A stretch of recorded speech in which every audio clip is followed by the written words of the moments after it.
All right, hey, we're live. It's Monday. And as you know, on Mondays, do I need my glasses today? Yeah, whatever.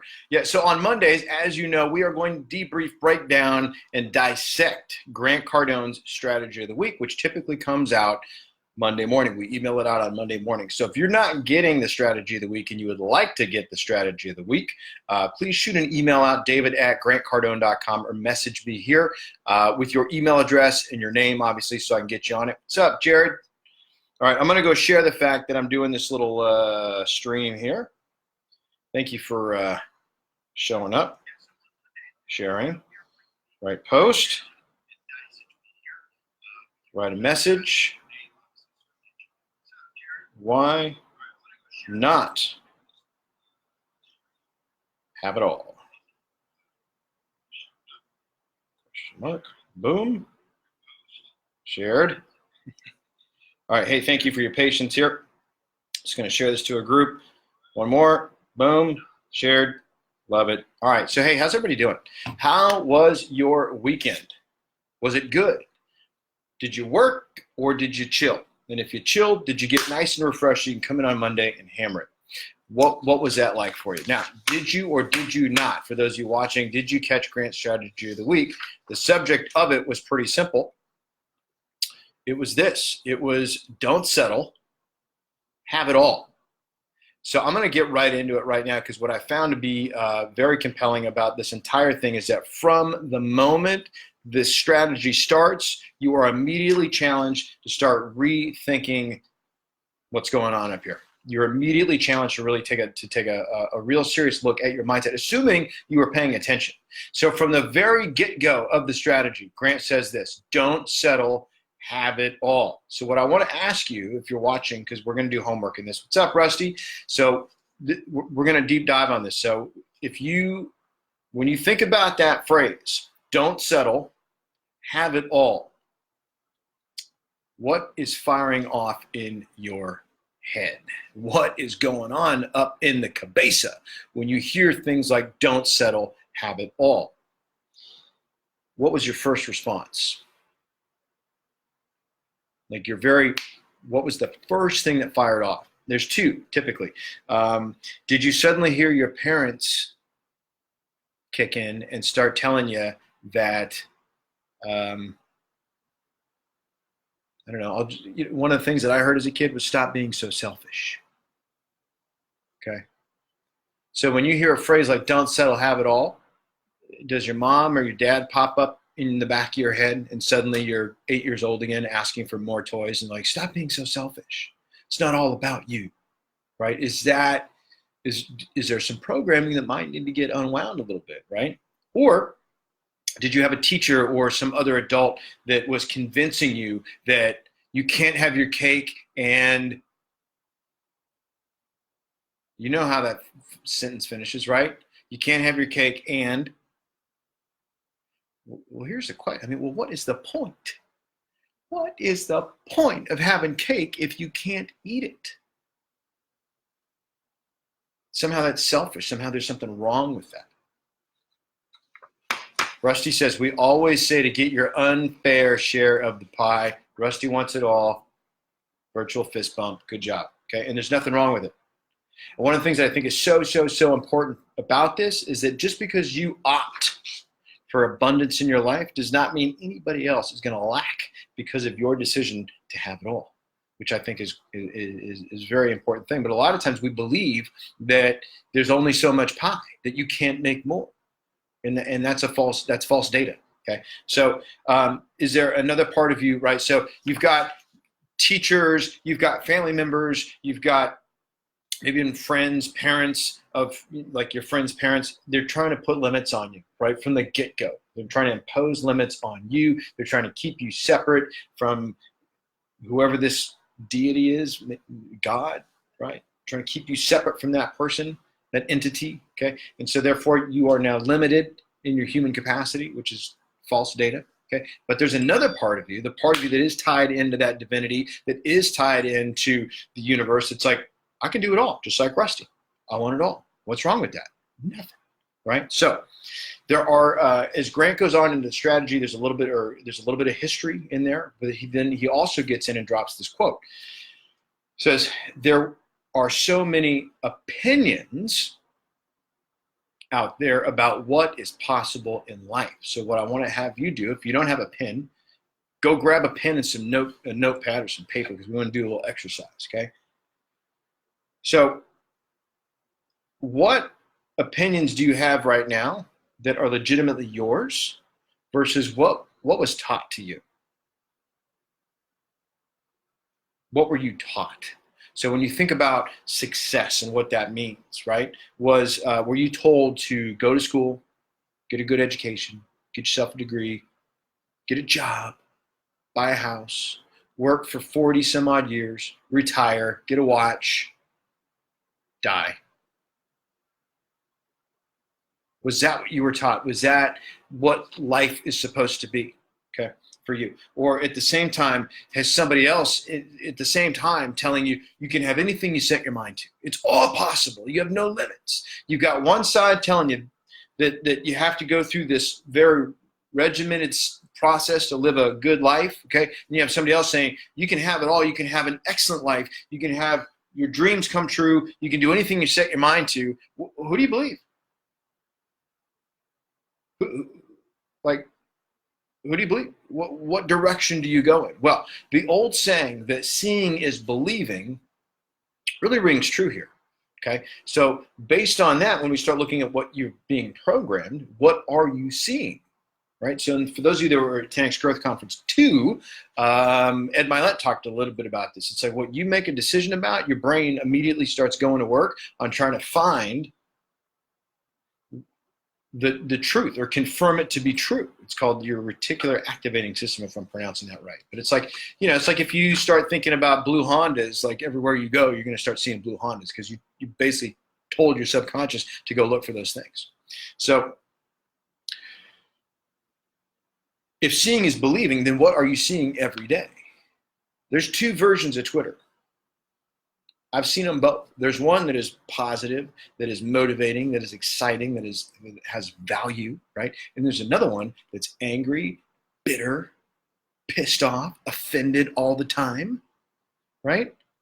But it's what you see and what you choose to see. And then once you've decided what you're going to see, then your brain is going to go to work for that, okay? So do you see poverty? Or do you see abundance? Do you see just getting by? Or do you see getting by very, very well? What do you see? And more importantly, what are you looking for? What have you decided is real? Okay. So and more importantly, what have you decided is possible for you? So if you're watching this, I would assume you're old enough, at least 18 plus, which means what? You're a grown adult now. So regardless of what you were taught, you are now the one making the decisions about reality and your reality. So whatever your belief system is now, are you going to continue to accept that belief system? Or do we maybe need to change the agreement a little bit? When I say agreement, I mean the agreement you made with you. Because something happened in your life, you made a decision about it, that may or may not be true. It's just a decision you made to bring some stability into your life. Okay? Is that decision still accurate? Does it still serve you? Right? Does it help you become better? Does it help you grow? Does it help you live from that place of abundance? Right? So, how do you think now?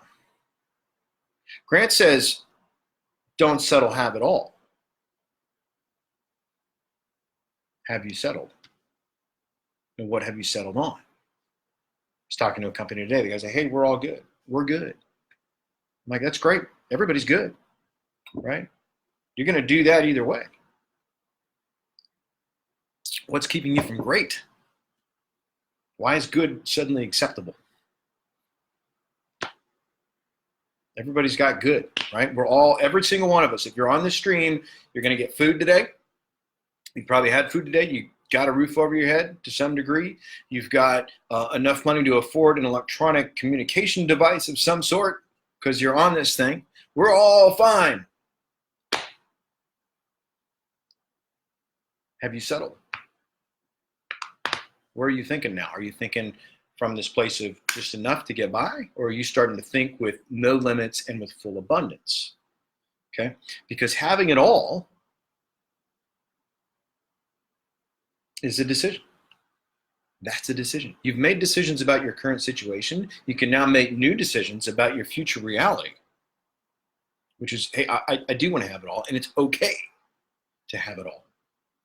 So you start giving yourself permission to literally start figuring out, well, what do I need to have it all? And to not be held back by somebody else's limiting beliefs. So there's three things that you're going to have to decide on and opt in for, okay, which is going to be abundant money. And I'm sorry, like, this is an economic planet. It is not a political planet. Okay, it is an economic planet. I heard Grant say that recently on a sales call that he did with a sales team, and I was like, oh, that's just a different way of looking at it, right? We don't live on a political planet. It's an economic, and it's true though, right? What talks? Money talks. What walks? And that's politics. So there we go. Okay, so. Abundant money. That's the first decision you have to make and opt in on and not settle for enough. You have to want to have it all, okay? Freedom from worry. And I tend to find that the more money I have, the less worried I get. It's an interesting dichotomy, right? You want peace of mind? Get a bunch of money, okay? It's not going to make me happy, but it gives me choices. And it gives me some freedoms that I didn't have before. So we're opting in for abundance of money. We are opting in for freedom from worry, which typically is connected to that money thing. And then time and health to enjoy it. Yeah. Right? I mean, what is the point? That whole thing I was talking about earlier about, you go to school, you get a good job, you work for 40 years, you get a watch, you have a nice retirement party, maybe you get to go on a cruise or something, you move to Arizona, and then you die.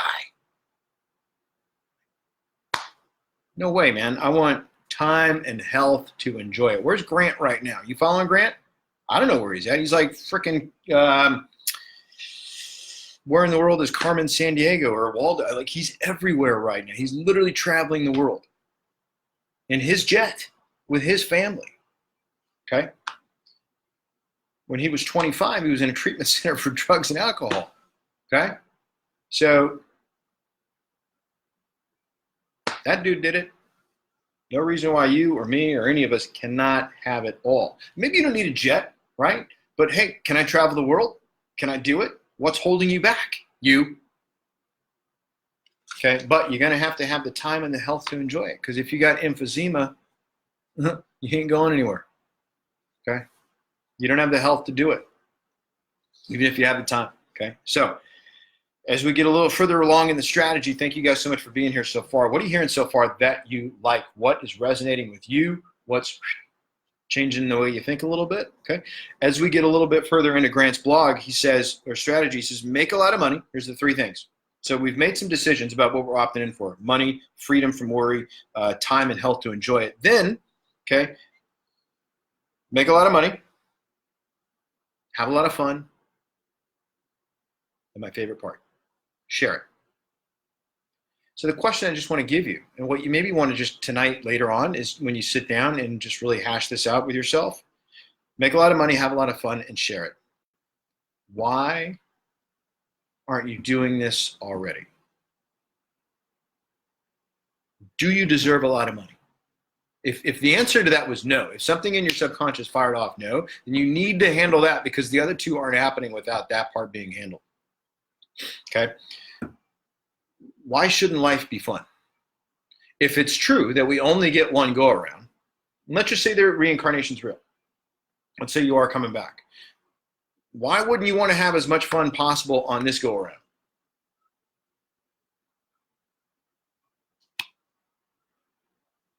Enjoy it. Don't take everything so seriously, okay? Then share it.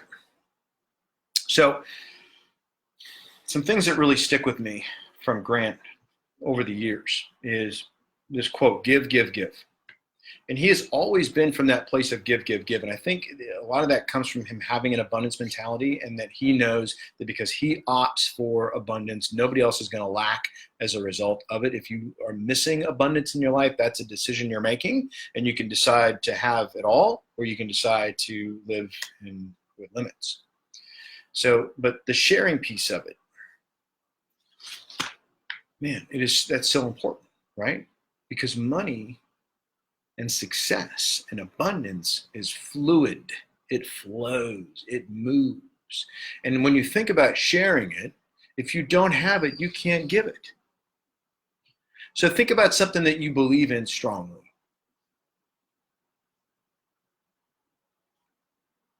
Would it be nice? Would it be amazing? Would it be totally awesome for you to be able to stroke a check for any dollar amount you wanted to whatever that organization was? If you're a religious person, you go to church. Let's just say a big storm hits and blows the roof off the church. How cool would it be to be like, how much? No problem. Stroke a check. Here's your roof. Okay, so when you read Grant's The Millionaire book, that's the opening segment where Grant did a charity function. They were $1 million short of the goal, right? Everybody was capped. Nobody had any money left to give. And some guy rolls them out of nowhere, says, "What? How much? $1 million? No problem. I got it." Everybody in that room wanted to be that guy. Do you? Wouldn't you? Wouldn't that make sense? And that's the point.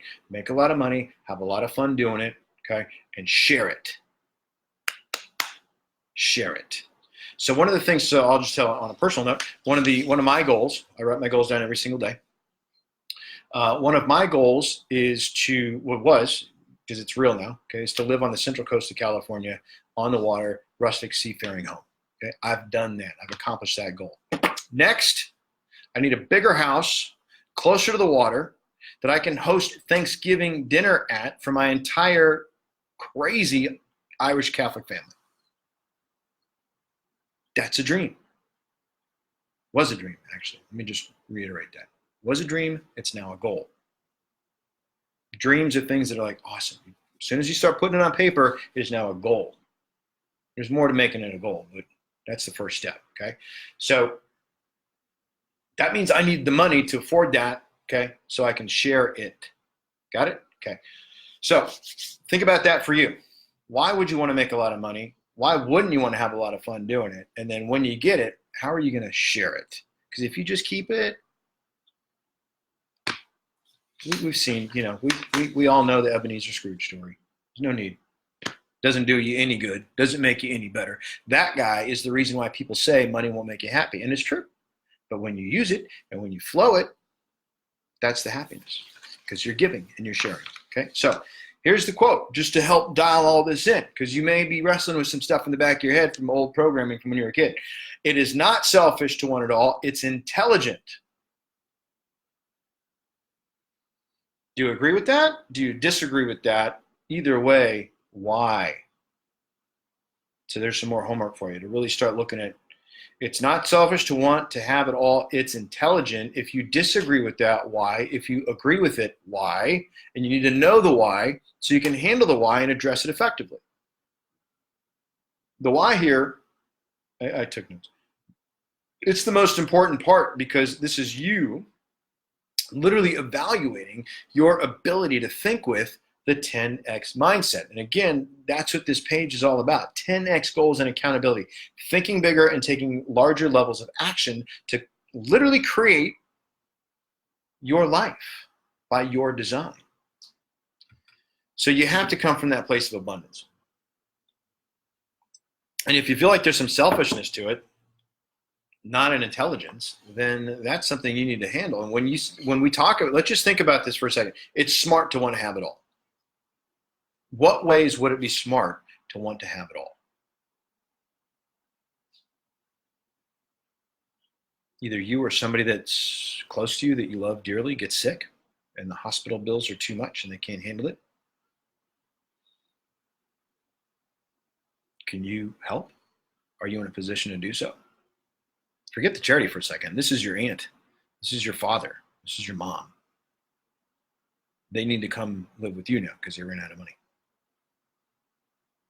their 401k because they followed that path, their retirement savings is tapped. They didn't do anything about setting up some residual flow of income, cardone capital, something else to talk about later.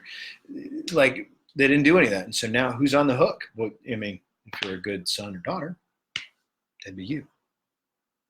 But only if you're in a place of abundance, if you've got more than enough money to not only take care of your family, but your extended family as well. Because that brings us back to what? Abundance of money, free from worry, right? Okay, so abundance is your natural state. And if I go to another great thinker, Carl Sagan, wrote a book and did a great documentary series about space called Cosmos many, many moons ago. Carl Sagan gets quoted as saying, we are all stardust, and that's true, okay? But how much energy and abundance is already is in the universe? The vast expanse that is the universe, and it's still, the Big Bang is still happening. Stuff is still going out. It's not coming in. How much energy is in the sun? How much energy is in the ocean out there? Oh my God, okay? So we are in a constant state of growth and expansion and outflow. Are you? So Grant goes on to say in his strategy that minimalism is not the solution to a full life. So let's just ask the hard question. Do you even want a full life? Are you willing to do what is necessary to have a full life? And let's just put money aside for 1 second, and let's think about people who are considered poor that had a very full life. Mother Teresa, Gandhi. Okay, these are two people that lived basically in abject poverty, that lived an incredibly full life, and also came from a very, very, very solid, profound place of abundance in their mind. Okay, so this isn't about, obviously, it's nice and an important thing, and it's abundant, but it's not the end-all be-all, which we've already covered. It's your end means to an end. So we have to start thinking bigger. So Grant talks about that first and foremost. The second thing that we get into is this: have a real business. So for you sales guys out there and gals that are watching this, the sooner you can transition from thinking like a salesperson to thinking like a business owner, the better off you're going to be. Now, I remember when I first got into sales, you get that pep talk from somebody's manager or some manager that says, just think about, you're a business on your own, right? We're going to provide you with the inventory, and we're going to give you the pens and everything you need to be successful, but you're your own business. And that's usually where that speech stops. They don't show you don't really learn how to start thinking with a P&L statement for you. Running a business, you are the business. And the sooner you start thinking like a business person, this is something I'm still working on, I'll just be honest with you. You got to ditch the employee mindset, you have to ditch the salesperson mindset, and you have to transition out of that into business person. You have to evolve, you have to grow. I talked about this in a couple strategies prior, but you just don't, you go from employee to salesperson to sales professional to leader, right? Business person, business owner, right? So that requires that you invest in you. Invest in you being better. Invest in you growing.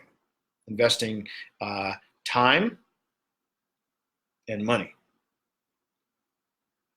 in you. That's the first thing. So, homework. You ready for some homework? I would like you, and challenge you, if you're watching this, to make a list of all the reasons why you're not making a lot of money and why you're not having a lot of fun. So just sit down, grab a legal pad, and just ask yourself the question: why am I not making a lot of money and having a lot of fun? Question mark. And just start, whatever comes to your head, just start writing them all down. That way you know what they are. Okay? Then I want you to isolate the top 5 reasons. Start crossing off all the BS. Find the top 5. Okay, those are that is why. Okay? Isolate the one then. In the 5, there's going to be one you're like, that's it. And I want you to handle it in whatever way you need to handle it, but I want you to handle it, okay? This is the thing that's holding you back right now. This is the thing that is preventing you from creating everything that you want, from having it all. And you got to start somewhere. That is where you start. Handle that thing. You take a big fat chunk out of it, whatever your challenge is, okay? Isolate it. Now, let's talk about sharing. Think about this. If I handed you $10 million, you've got 10 million of your own, here's an extra 10. Or you have 100 of your own. I just give you, financially, you are set for the rest of your life. Here's 10 million bucks. You cannot keep it. You must give it away. You got to get rid of it. What are you doing with it? Where's it going? Who's it going to? Doesn't necessarily, whatever is coming into your head that motivates you, that energizes you. Because I want you to start thinking with, number 1, you have to take care of you. You have to create solvency for you. You have to create abundance for you. Airplane, right? The mask drops. You put yours on for it. You can't do squat for anybody else until you've handled you. So if you take one thing from this whole thing, you can't do anything for anybody else until you've handled you. Okay, which is why we're isolating that one thing now. Then we start thinking with, all right, now that we get that handle, we start creating some real abundance. What are we doing with it in a way that makes a difference for the better for other people? Okay, so handle you. How do you serve others? Okay, then now I want you to make a list of 5 ways. Let's just say we don't have the abundance yet. We start thinking that way, but we haven't created it. 5 ways that you can invest in you that costs you no money, that you could start tomorrow if you wanted to. I'm drinking 2 gallons of water a day. That's an investment I made in me. It's an investment I am making in me. Okay? Just come up with a few others. I'm not going to give you any examples. I don't want to help you. It's cheating. So you need to come up with 5 things on your own that will cost you nothing, but would be considered investments in you. Okay? And then I want you to make another list of 5 things that will cost you time, money, and discipline. Time, money, discipline. 5 things that require time, money, and discipline that are investments in you and getting you better. Now, if you do these lists, if you step up and you do them, if you accept my challenge, I would like you to email that if you'd like. It's up to you. If you'd like to share it with me, there will be a reward. Email it to david@grantcardone.com. And I will reward you back with 7 days free access to Cardone University. If you're a single user, I will show you things you can do in that program during the 7-day period to raise your production 10 to 15% in 7 days. If you are a company, if you are a business owner, if you are a sales manager and you have a sales team, I will show you 2 things you can do with that program over a 7-day period to get every salesperson in your company an extra 2 to 3 deals during the 7 days. Seen it happen, it can be done. If you don't believe that, then that's on you. That takes us back to the limiting beliefs about abundance and about creation and about what is possible and what is not. Okay, so, wow, half an hour. Okay, try to keep these things under 20. I went off. Thank you so much for being here. Hey, if you do the 5, shoot me a message or send out an email, david@grantcardone.com. Thank you so much. Again, happy Monday. Leave me some comments below after this video. If you missed it, it will be available. I keep all these things, and I will put them up on the YouTube later. Have an awesome week. Hey, Wednesday, don't forget, Wednesday is September 11th.